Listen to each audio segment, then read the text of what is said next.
Oi, tudo bem? Hoje vamos começar a falar das peças deste livro aqui, o livro 6 da coleção Zahar. Tradução, notas, apresentações do Mário da Gama Cury. Esta edição aqui é de 2009 e é o último da coleção. É o volume 6, capa verde. Depois nós temos os livros sobre as comédias do Aristófanes. Então vou fazer vídeo depois sobre esses livros, mas aqui encerra com essas três peças: Prometeu Acorrentado de Ésquilo, Ajax de Sófocles e Alceste de Eurípides, a coleção. Vamos falar hoje do Prometeu Acorrentado de Ésquilo. Esta peça, Prometeu Acorrentado, transcorre numa região desolada da Sítia. Então nós temos aqui todo este panorama, né, já no início da peça. E eu gostei muito dessa peça, eu achei muito bonita quando eu li. Ela foi representada a primeira vez em 458 a.C., em Atenas.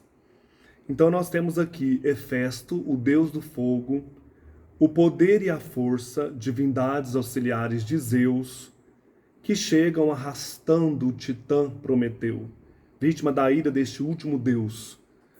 O Prometeu tinha roubado o fogo, né, e o Zeus, para dá-lo aos homens, e o Zeus condena o Prometeu a esse aprisionamento aí na Sítia, no Cáucaso, né?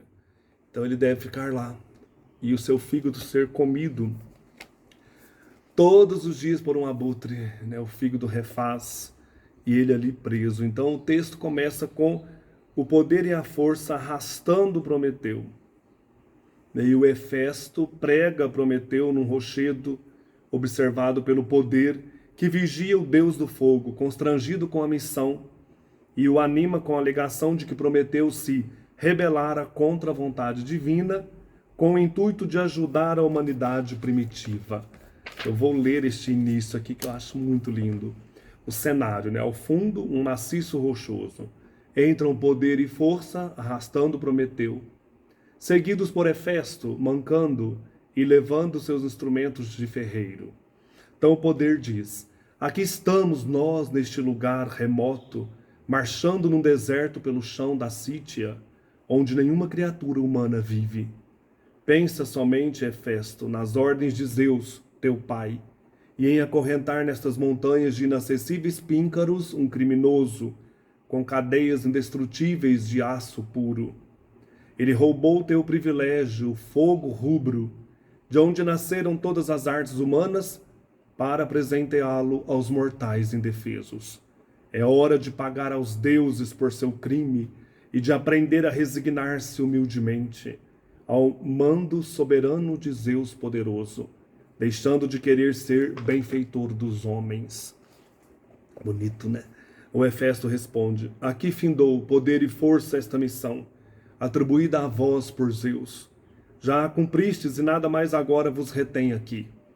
Quanto a mim mesmo, sinto que me falta o ânimo para prender, usando a violência, um Deus, um imortal.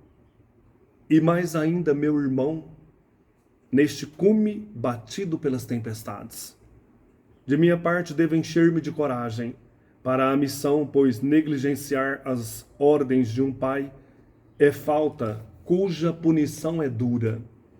Dirigindo-se a Prometeu: és muito audaz em todos os teus pensamentos, filho da sábia Temis, e contrariando as minhas intenções e as tuas, vou pregar-te nesta isolada rocha, longe dos caminhos com elos inflexíveis de aço indestrutível. Aqui não poderás ouvir a voz dos homens, nem ver a imagem deles, e sempre queimado pelo fogo inclemente do sol flamejante, terás a flor da pele escura e ressecada. Por toda a eternidade verás com alívio a noite recobrindo a esplendorosa luz, com seu imenso manto repleto de estrelas, e por seu turno o sol evaporar na aurora o orvalho gélido, sem que a pungente dor de um mal perenemente vinculado a ti descuide-se de corroer a tua carne, pois teu libertador ainda não nasceu. Eis tua recompensa por haver querido agir como se fosses benfeitor dos homens, Deus cuidadoso do rancor dos outros deuses, quiseste transgredir um direito sagrado, dando aos mortais as prerrogativas divinas, e como recompensa permanecerás numa vigília dolorosa sempre em pé, sem conseguir dormir nem dobrar os joelhos. Terás tempo bastante aqui para externar teus gemidos sem fim e vãs lamentações. É sempre duro o coração dos novos reis. Nossa, essa é uma das peças que eu mais amo. Ela tem toda essa poética, né? Toda essa pungência dolorosa. Cumprida então a missão, Hefesto, poder e força retiram-se, abandonando Prometeu em sua agonia solitária. Rompendo o silêncio, o titã filantropo proclama sua indignação diante do céu, do mar e da terra em sua volta.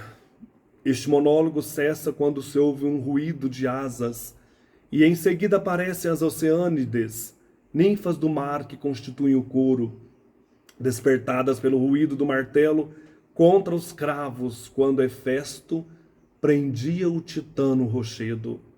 Elas tentam animar Prometeu, que lhes conta como Zeus, graças a ele, conseguiu derrotar os outros titãs e tornar-se o novo soberano dos deuses. Isto feito, Zeus consolidou seu poder absoluto e resolveu destruir a humanidade para criar uma nova raça. Prosseguindo em sua narração, Prometeu então diz que por amor às criaturas humanas, conseguiu salvá-las da destruição e lhes deu fogo por ele roubado do céu, permitindo assim o início da civilização.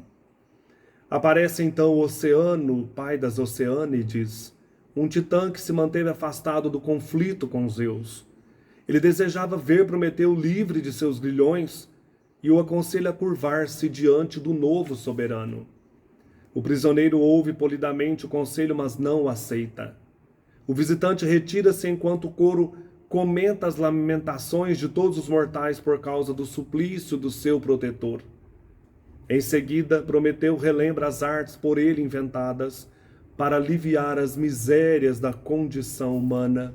O coro então pergunta se o titã acorrentado tem esperança de libertar-se. E ele menciona vagamente uma possível queda de Zeus. Em seguida, celebra o poder soberano dos deuses e demonstra estranheza diante da obstinação de Prometeu. Aparece então Io, uma mortal amada por Zeus, e a pedido do coro, Prometeu revela o estranho infortúnio da moça.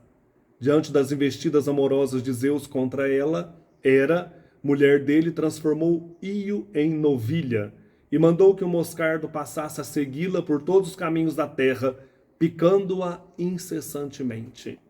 Prometeu profetiza a continuação de suas caminhadas errantes que iriam terminar no Egito e fala com maior clareza na queda de Zeus, narrando ainda as andanças passadas de Io, concluindo com a profecia de que no Egito ela daria à luz um filho de Zeus chamado Épafu. Prosseguindo, Prometeu revela que um arqueiro corajoso, Heracles, o libertará depois de decorridas várias gerações. Repentinamente, num acesso de desespero, Io sai correndo. O coro canta os perigos oriundos das uniões dos mortais com divindades. O coro canta, então, esses perigos e Prometeu reitera sua previsão de que Zeus será destronado por um filho dele. Entra em cena Hermes, o deus mensageiro de Zeus, pedindo ao infeliz titã para revelar-lhe o segredo fatídico em relação à queda de Zeus. Tratado desdenhosamente por Prometeu, Hermes anuncia-lhe torturas ainda mais cruéis. A águia que devoraria a cada dia seu fígado, que se comporia também diariamente, e um cataclismo que o lançaria no Hades. As Oceânides insistem para que Prometeu se submeta a Zeus, mas quando Hermes anuncia que se não se afastassem do titã, elas também sofreriam, negam-se altivamente a dar-lhe ouvidos. Ocorre então o cataclismo durante o qual Prometeu desaparece juntamente com as Oceânides. Como se pode observar então, todos os personagens da tragédia, à exceção de Io, são divindades. Esta peculiaridade ocorre apenas no Prometeu acorrentado, entre todas as tragédias gregas chegadas até nós. De pouco que se conhece do Prometeu acorrentado, graças a fragmentos da tragédia perdida, fica-se sabendo que Héracles, descendente de Ío, mata a águia que devorava incessantemente o fígado de Prometeu. Em seguida, convence o centauro Quiron a morrer no lugar do Titã e persuade este a reconciliar-se com Zeus, que se comprometeu a libertá-lo, se revelasse o segredo de seu casamento fatídico. Tomando conhecimento dessa ameaça, Zeus não se casa com a ninfa Tétis, a mais bela das Nereides e neta do oceano, e a induz a casar-se com Pélias. Destas núpcias nasce Aquiles. O Prometeu acorrentado é então a última peça conservada da chamada tragédia mais antiga no teatro grego. Com efeito, o andamento da tragédia se concentra no personagem título. A função dos demais personagens limita-se a acentuar a grandeza de Prometeu e seu destino cruel. Ésquilo circunscreve seu esforço a fazer um drama praticamente sem ação, e nos sentimos ainda longe das peças da Oréstia, para não falar nas tragédias de Sófocles e de Eurípides. Então nós podemos dizer que no Prometeu acorrentado, Ésquilo dramatiza as emoções e não os eventos. Provavelmente a chave, então, para o melhor entendimento da tragédia é o nome de seu personagem principal. O progresso da humanidade se deveu à capacidade dos homens de pensar antes de fazer. Literalmente, Prometeu significa aquele que pensa antes, diferente de Epimeteu, seu irmão, aquele que faz as coisas sem pensar. Esta chave torna mais compreensível o longo discurso de Prometeu sobre o bem que ele fez à humanidade em seus primórdios. Entretanto, apesar do seu arcaísmo, Prometeu acorrentado tem atraído a atenção e a admiração de imitadores, leitores e espectadores através dos séculos. Basta apontar, entre outros exemplos, o Prometeu Unbowed de Shelley, o Prometeu desacorrentado de Shelley, ou o próprio Frankenstein da Mary Shelley, Prometeu moderno, que é uma grandiosa amplificação do Shelley, de aspectos espirituais e materiais da peça de Ésquilo. E a primeira parte também do Paraíso Perdido de John Milton é uma reminiscência constante do Prometeu acorrentado. Entre as obras inacabadas por Goethe também há um Prometeu. Ainda na atualidade é praticamente unânime a admiração dos críticos e dos leitores pelo Prometeu de Ésquilo, em contraste com a frieza entre os literatos franceses da época de Voltaire. Eu gostei muito do Prometeu acorrentado. Achei assim uma das grandes peças, dessa questão trágica, questão mesmo das prioridade à fala do que a ação. Na fala que se revela esta força poética. Tudo isso eu gostei nessa peça, a força poética de Prometeu acorrentado. Então, o Prometeu ele é o arquétipo da criação humana, o Gênesis helênico. Nenhuma lenda antiga conheceu repercussão semelhante à de Prometeu, nem mesmo a de Édipo. Em nenhuma outra alegoria a humanidade reconheceu melhor o seu destino e seus combates. De Hesíodo, o primeiro a nos deixar uma versão do mito, a Goethe e a André Gide, todos grandes escritores, falaram desta revolta de Prometeu contra a divindade, em busca de auxiliar o homem. A descoberta do fogo que cria a arte e seu roubo do Olimpo são cercados de simbolismo. Seria o fogo um elemento libertador ou um sinal que, ao marcar o fim da Idade de Ouro, inauguraria o ser humano como mortal e passível de punição? Eis a grande pergunta sem resposta, como toda grande pergunta. E a contradição sugeridas por Ésquilo na tragédia de Prometeu acorrentado. Contradição que vale ressaltar habitava o espírito grego sem desconforto.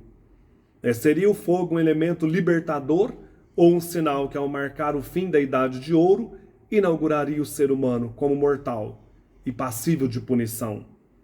Segundo momento, o espírito grego sem desconforto, prevalecendo o segundo momento, ora de um de seus termos, ora o outro. Então é a coragem dos gregos de desafiar as vontades divinas, né, dizendo que o homem tem sim proeminência, né, nesse confronto, nesse diálogo eterno, né, entre ser humano mortal e a divindade eterna. Prometeu acorrentado de Ésquilo. No próximo encontro falaremos de Ajax de Sófocles. Um abraço, até mais.